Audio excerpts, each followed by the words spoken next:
You guys have spent quite a bit of time building up your minor league system.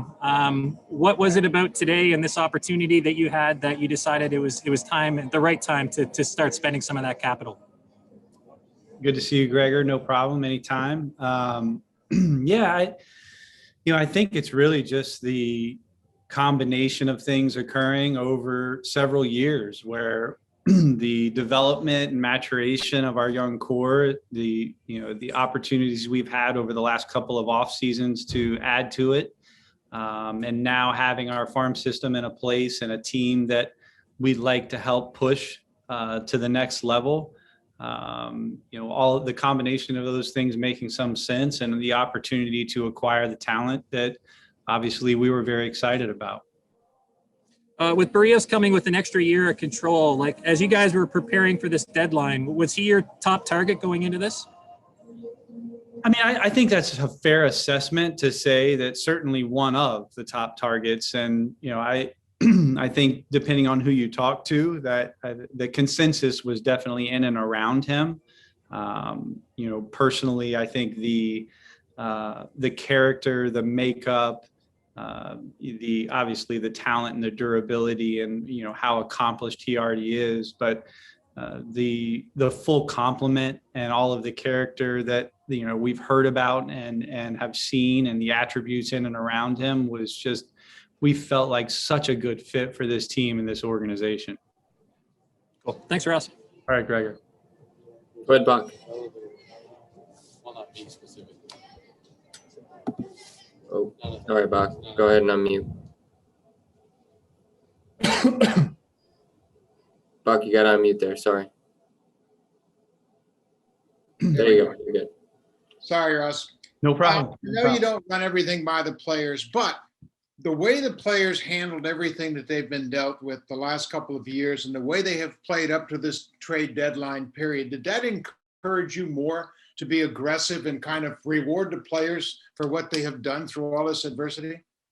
I think we do try very hard to be objective and to always keep an eye on the future and make sure that our processes and every decision making juncture, that we are exceptionally disciplined, but we're human.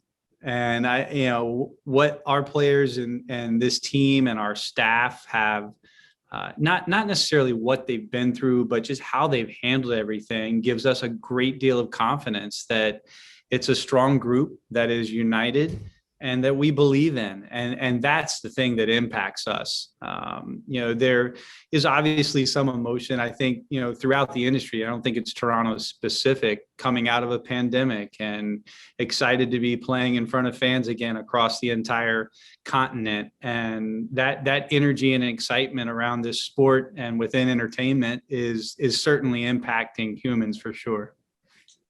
Obviously, you've been in the game a long time. I've been in the game a long time. Can you characterize how busy your week was in the last week or so as things started to heat up? I can't imagine how many phone calls you and your staff have made over the last week. Yeah, I mean, it was one of the busier ones. I think for sure it feels like it gets busier every year. Even when you are potentially, your phone's not ringing, you're making others ring. So, we've each year we get a little bit better at it here in our front office. We're, a little bit more cohesive, a little bit more collaborative, and a little bit more connected than we were 2 days ago and 1 month ago and 2 years ago. So that increases efficiency, but it also increases opportunity. So there is a balance there, but there was also a calmness in our room and a lot of confidence that there was going to be an opportunity for us. Perfect. Thank you. All right, Buck. Go ahead, Shai. Thanks, Adam. Hey, Ross, appreciate the time. I'm just wondering, as a general look across the landscape, I mean, it seems, just based on prospect rankings and things of that nature, that sellers did remarkably well at this trade deadline period. I'm just wondering if you could what was your sense of what the prices out there were like, and if you could maybe maybe have a sense of why you think so many teams are maybe more willing to part with higher end prospects in these types of deals than in years past? Yeah, I mean, it's a good question. I haven't, really assessed it, entirely throughout, but as we were going through, we felt as though that the asks were very high than what we were accustomed to. And then as we saw moves occurring, it appeared that those asks were being met. So, it's a hard thing to, really pin down and say one reasons why. I think, the subjective reasons we just talked about, and, with Buck's question and that excitement and energy around being, for us and for the first time back in our home field. But I think, throughout the game, people are just so excited to be playing baseball in front of fans again. And that, probably has some impact, but, everything is a bit cyclical in the world and in business. And we're seeing a bit of a shift here. So it's exciting. It really is exciting to see this deadline. It was one of the more invigorating deadlines that I can recall in a while. And I think that's ultimately good for baseball. And Russ, I know you guys are always sort of operating on your own schedule and as to your own needs. But I'm wondering, as the landscape was shifting around you in recent days with some of the teams you're trying to catch, making different moves, how that maybe impacted your potential willingness to pay that price on Berrios and maybe make some of the other moves you did. Yeah, I mean, it's a similar response. Maybe you're trying not to. You're trying to discipline yourself, because I think any research you do, any studying you do about decision making, about running a good business or running a good sports team is about being disciplined and about being patient. And in this case, we felt as though we were still doing that and felt as though the value was worth it. The opportunity to acquire Berrios was exciting for us, and a very difficult decision, not something that we just walked into. And Austin Martin will be a great player, and Simeon Woods Richardson is going to be a great pitcher, and we're going to be pulling for them. So this was just an opportunity that we wanted to take. All right. Thanks, Ross. All right, Shai. Go ahead, Keegan. Hey, Ross, when you look at Berrios and the whole package, where does his durability fit in? Like, how do you value that when you're looking at a pitcher? Yeah, I mean, it is, I think, we talk about it a lot all the time. I think in order to be a major league starting pitcher, I think it starts there. It starts with, in order to get better, you need to do it a lot. And to get those reps, you have to be durable. So he always has been. And, I think there's a lot of pitchers out there that maybe don't have his track record that can be as durable moving forward. But that is certainly an attractive attribute. And then moving forward with the team control, and he's still young enough as well, where do you see further upside with Berrios? Is there part of his game that you think can get even better from here? I think it is really interesting, as young as he is, as athletic, and how hardworking he is. It's easy to think about him just continuing on a positive trend, and that, whether that is in, more just how he's deploying his work and how he is, learning how to attack different teams and learning how to reshape certain pitches or make adjustments. He has the ability and all of the attributes to do all of those things. So we'll see. Time will tell on that front. But the current version and the current form was obviously exciting enough for us. All right, thank you, Russ. All right, Caitlin. Go ahead, Caitlin. Hey, Ross. Thanks for your time. Just Before the deadline, you kind of talked about how starting pitching market might be, not have as much opportunity as some of the other markets. So when did it become sort of clear to you guys that the Twins were going to move on Berrios? And when did it feel really positive for you guys that you could match the offer they wanted?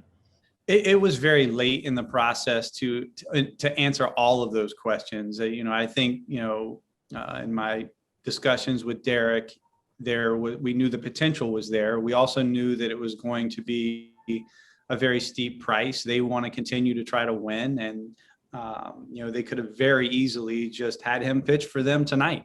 But we knew the price was going to be high, and I think working through our system with not only the Twins but with other teams, there were clear targets that the entire industry was focused on. And fortunately, we had enough of them to meet the mark.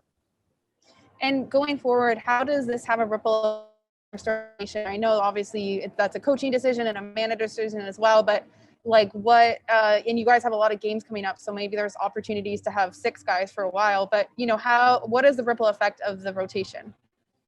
Yeah, I haven't finalized anything, and obviously Charlie will be the person that finalizes those decisions. So, we haven't, come up with anything final. We've actually only exchanged some brief text about it. We talked about hypotheticals before.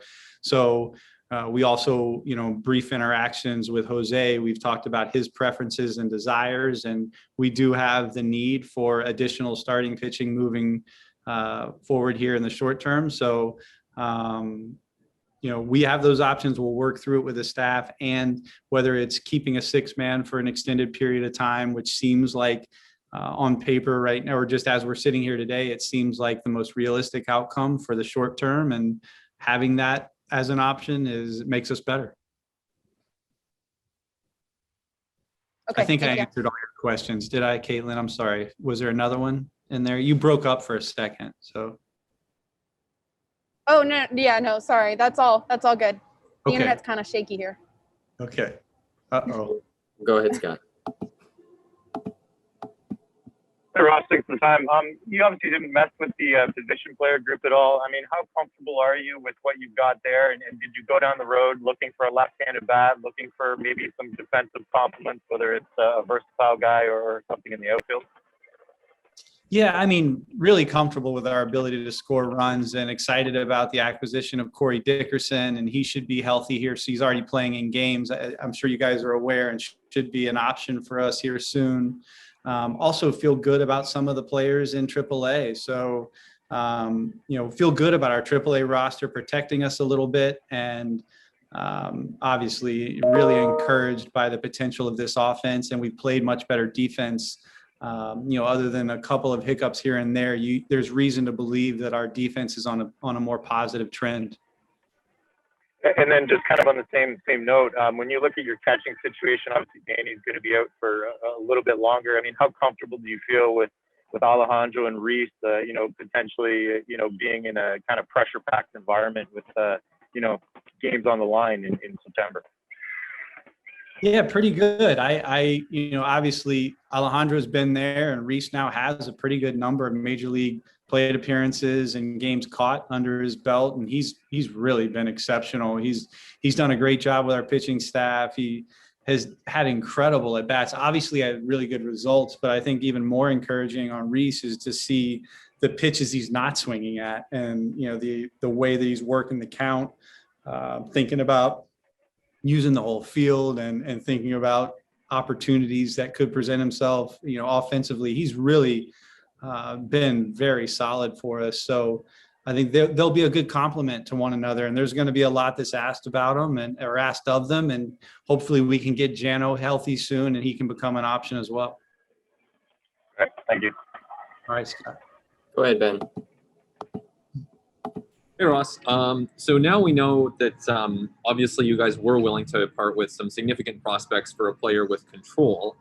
There were some rental players out there. Some got moved, some didn't. As an organization, would you guys have considered moving significant prospects for a rental, or did you need to get that control back?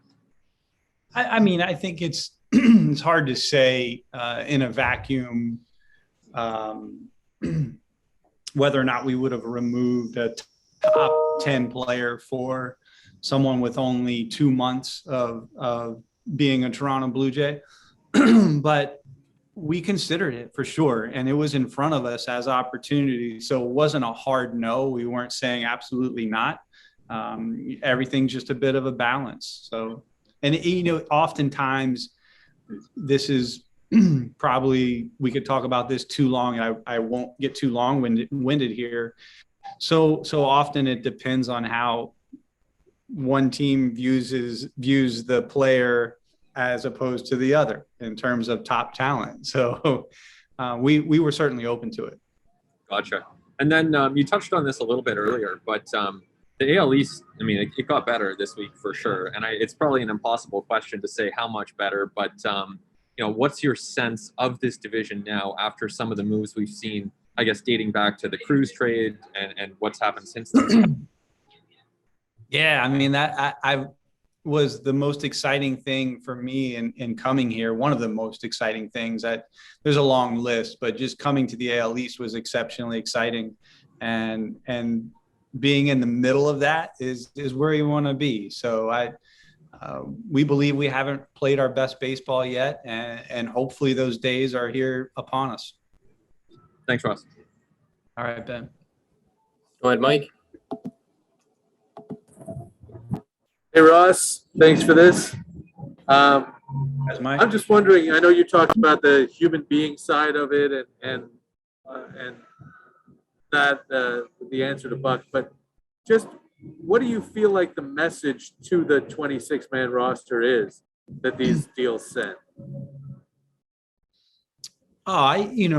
That we're just trying to do our part, and we're trying to improve the organization to the best of our ability, and try to be the best teammates that we can here in the front office. And we do see it as one. And our job in the front office is to create a good environment for them and continue to try to build that roster out in the most balanced and thoughtful way that we possibly can. And these opportunities presented themselves, and we may not have been able to do it.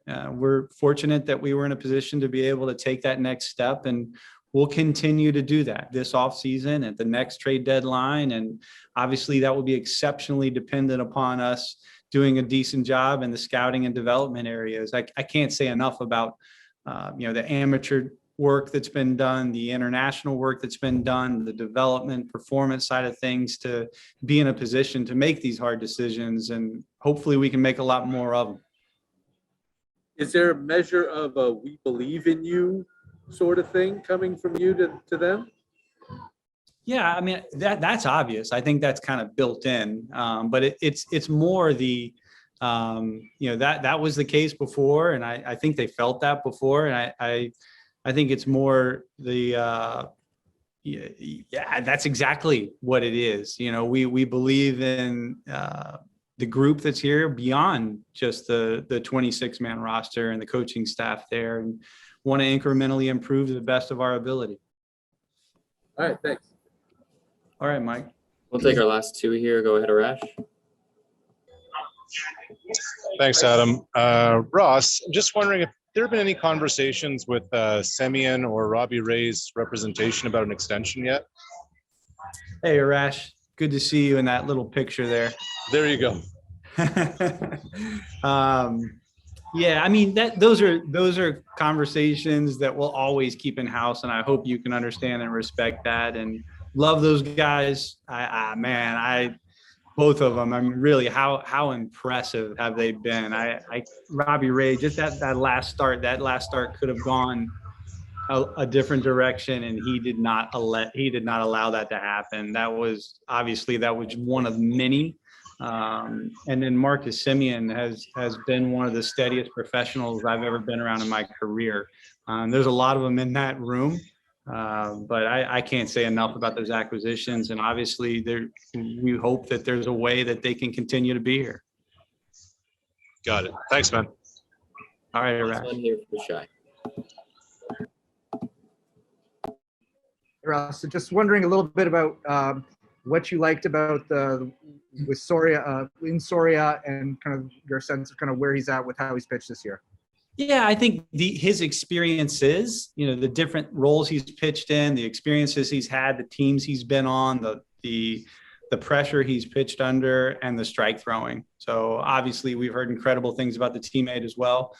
But the strike throwing ability and the experiences, the combination, I think will allow us to have another option in that pen. All right, and just with Nate Pearson, I'm just wondering where he currently is, and what do you have a bit of a firmer timeline on when he might get back here? Yeah, I haven't gotten an update today, but as of yesterday, he was already full steam ahead in a bullpen. So electric stuff again. Very excited about the coming days for him. He'll be in games here shortly, and then it'll just be a matter of determining effectiveness and usage and how he could potentially help here moving forward in a shorter stint.